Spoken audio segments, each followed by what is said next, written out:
ગુજરાતના તમામ યુવાનો અને યુવતીઓને મારા તરફથી એક નમ્ર વિનંતી છે। આ વિડીયોને છેલ્લે સુધી જોજો અને ખાસ શેર પણ કરજો। ગઈ પોલીસ ભરતીની અંદર આપણે ઓપ્ટ આઉટ માટેની એક મુહિમ ચલાવેલી અને એ ઓપ્ટ આઉટની અંદર ગુજરાતના લાખો વિદ્યાર્થીઓએ મને પણ સહયોગ આપ્યો।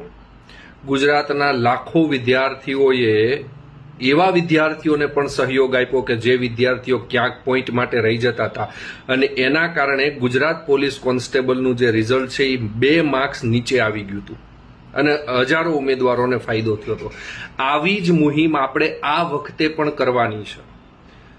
તમે અથવા તમારા ધ્યાનમાં રહેલા કોઈ પણ એવા મિત્રો કે જે અન્ય કોઈ ગવર્મેન્ટ નોકરીમાં છે અને એ પોલીસની અંદર પાસ થયા છે અથવા પોલીસમાં છે અને સારી પોસ્ટ માટે એમણે ફરીથી ભરતી આપેલી હોય અને હવે પાછા એટલા માર્ક્સ નથી થતા કે એને સારી પોસ્ટ મળે, તો એવા વિદ્યાર્થીઓને ખાસ રિક્વેસ્ટ કરજો કે પ્લીઝ મહેરબાની કરી અને તમે ડીવીમાં ન જતા।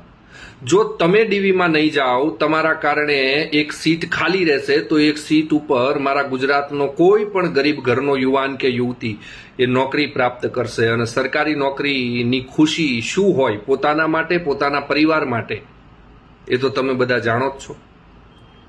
તો એ યુવાન એ યુવતીના ઘરમાં દિવાળી ઉપર સારી મીઠાઈ વેચાય એના કારણરૂપ ક્યાંક આપણે પણ બનીએ એવી હું આ બધા પાસેથી આશા રાખું છું અને આ ઓપ્ટ આઉટની મુહિમની અંદર આ બધા વિદ્યાર્થીઓ મને સહયોગ પણ આપશો એવી પણ આશા રાખું છું। જય હિન્દ, જય ભારત।